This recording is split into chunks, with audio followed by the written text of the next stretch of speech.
Hi friends, welcome back to my channel. ఇప్పుడు మనము పచ్చి రొయ్యల కూర తయారు చేయే ప్రాసెస్ చూసేద్దాము.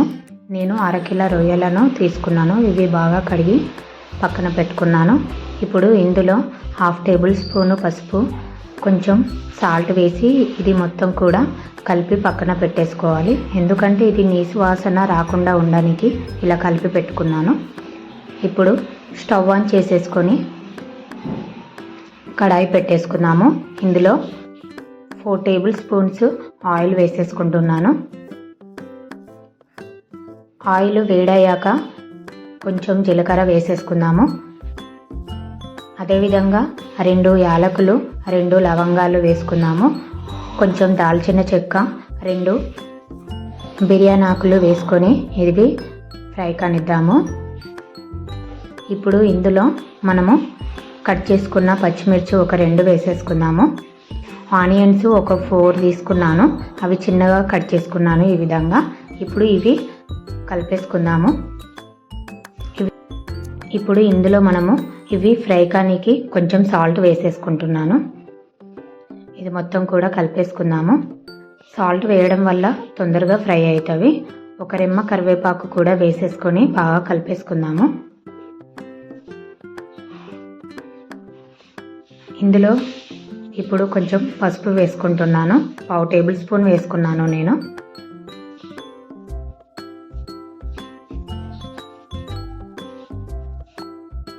ఇందులో అల్లం వెల్లుల్లి పేస్ట్ నేను ఒక 1 టేబుల్ స్పూన్ వేసేసుకున్నాను.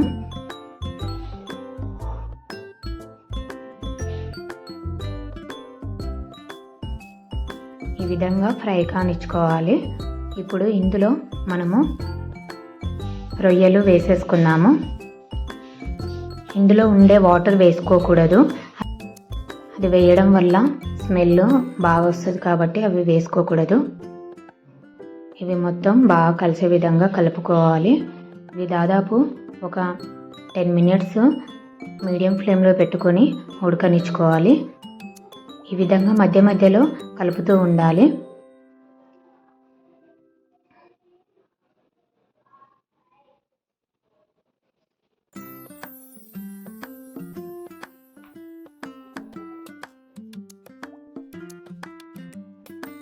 ఇవి కూడా ఆయిల్లో ఫ్రై అయినవి కదా. ఇప్పుడు ఇందులో టేస్ట్కి సరిపడా కారం వేసేసుకుందాము.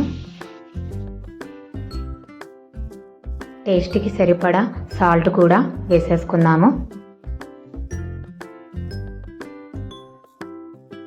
ఇందులో ధనియా powder 1/2 table spoon, garam masala 1/2 table spoon వేసేసుకుందాము.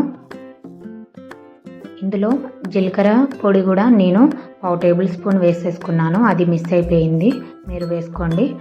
కొత్తిమీర కొంచెం వేసేసుకుందాము.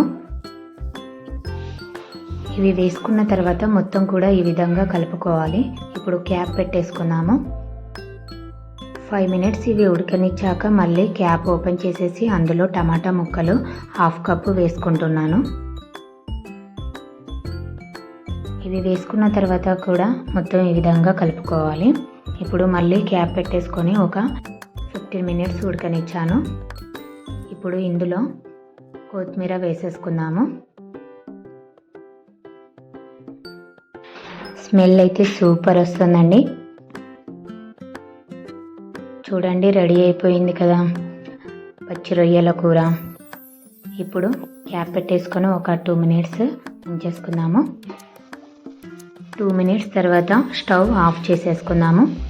రెడీ అయిపోయిందండి పచ్చి రొయ్యల కూర.